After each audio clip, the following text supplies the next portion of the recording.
어원은 그리스어 디아이타에서 유래되었는데, 디아이타는 체중 감량을 위한 식이요법이라는 좁은 의미가 아니라 일련의 생활 방식이라는 넓은 의미를 가지고 있습니다. 따라서 정신적 건강과 육체적 건강을 지키는 방법을 제시한 것입니다. 히포크라테스는 섭취하는 음식에 따라 운동량이 개인마다 다르기 때문에 개인별 나이나 기후, 계절 등의 요소를 고려해야 한다고 했습니다. 소크라테스도 자제력보다 식욕이 더 강하게 작용하면 몸이 망가지는 것뿐만 아니라 인간의 영혼도 위험에 처하게 되고 결국 그것 때문에 문명이 쇠퇴하게 될 것이라고 경고했습니다. 식생활 패턴을 바꾸지 않으면 정신적이나 육체적인 문제는 동시다발적으로 발생하게 되는 것입니다. 배가 불러도 단맛의 디저트를 또 먹게 되는 이유는 먹을 배가 따로 있다는 현상을 만드는 뇌의 한 부분 때문입니다. 전두연암 영역은 위 속에서 디저트가 들어갈 공간을 마련하는 역할을 하는 곳입니다. 맛있다라는 생각을 하면 오렉신이라는 신경 전달 물질이 방출되어 위의 운동에 관련되는 신경세포에 작용하여 위 속에 있는 음식물을 밀어내고 다시 새로운 음식을 넣을 공간을 만들게 됩니다. 뇌 안에는 공복감을 만드는 곳과 만복감을 만드는 곳이 있습니다. 혈중의 영양소가 뇌의 식욕중추에서 작용합니다. 체내에서 영양분이 필요할 때는 섭식중추가 작용하여 먹는 행동을 촉진시키고, 충분한 영양분이 공급되었을 때 만복중추가 작용해 먹는 행동을 억제하게 됩니다. 그래서 영양 가치가 없는 음식을 섭취하게 되면 끊임없이 음식을 요구하기 때문에 비타민이나 미네랄이 풍부한 음식을 먼저 섭취해야 합니다. 인스턴트 식품이나 밀가루 음식, 가공식품에는 충분한 영양분이 없기 때문에 시간이 조금만 지나도 또 먹게 되고, 뇌는 영양분 보충을 위해 더 식욕을 자극하게 되는 것입니다. 도파민은 음식을 더 먹어야 한다고 요구하는 뇌 속의 신경 전달 물질입니다. 한 입 씹어서 삼킬 때까지 걸리는 시간이 짧은 음식의 경우 도파민이 방출되어 더 먹고 싶어지는 상황이 자주 찾아오고 결국 음식에 계속 손이 가게 되는 것입니다. 한 숟가락 입에 넣고 오래 씹어서 먹을 수 있는 곡류를 섭취하는 것이 소식하여 장수할 수 있는 아주 좋은 방법이라고 할 수 있습니다. 적당한 체지방의 양은 체중의 20%를 기준으로 하고 있습니다. 비만인 경우 분비선의 장애와 호르몬의 불균형 등 병적인 경우는 약 5%이고 대부분이 식습관으로 인한 장내 미생물의 불균형과 관련이 있습니다. 체중 감소를 위해서는 살 빼는 성분이 필요한 것이 아니라 비타민, 미네랄 등과 같은 신진대사를 위한 활성물질의 공급을 최대한 늘려줘야 합니다.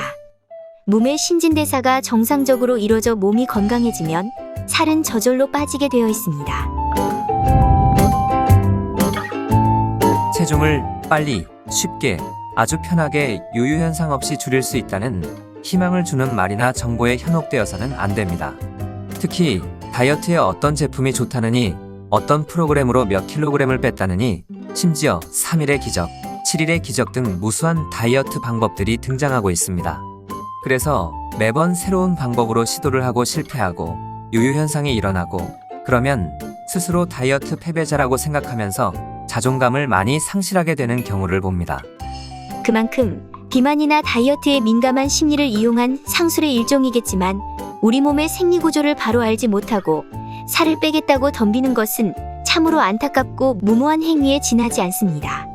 우리 몸에 충분한 영양을 공급해주고 독소를 제거하면 신진대사 기능이 정상을 회복하게 되면서 몸이 건강해지는 과정에 접어들게 됩니다. 몸이 건강해지면 지방은 저절로 빠지게 되는 것입니다. 지방은 원시시대 식량이 풍부하지 못한 시절 위기 상황에 대비하여 비축해둔 에너지 저장고였으나, 오늘날과 같이 사시사철 넘치도록 풍부한 음식들로 인해 지방의 과다 축적으로 고민하는 시대가 된 것입니다. 또한 우리 몸에 들어온 독소나 유해물질을 지방으로 싸서 보관하는 기능도 하기 때문에 지방 제거보다 내 몸의 독소 제거에 더 관심을 가져야 합니다. 몸이 건강하지 못하면 살이 찌고 몸이 건강하면 살이 빠지는 것이 순리입니다.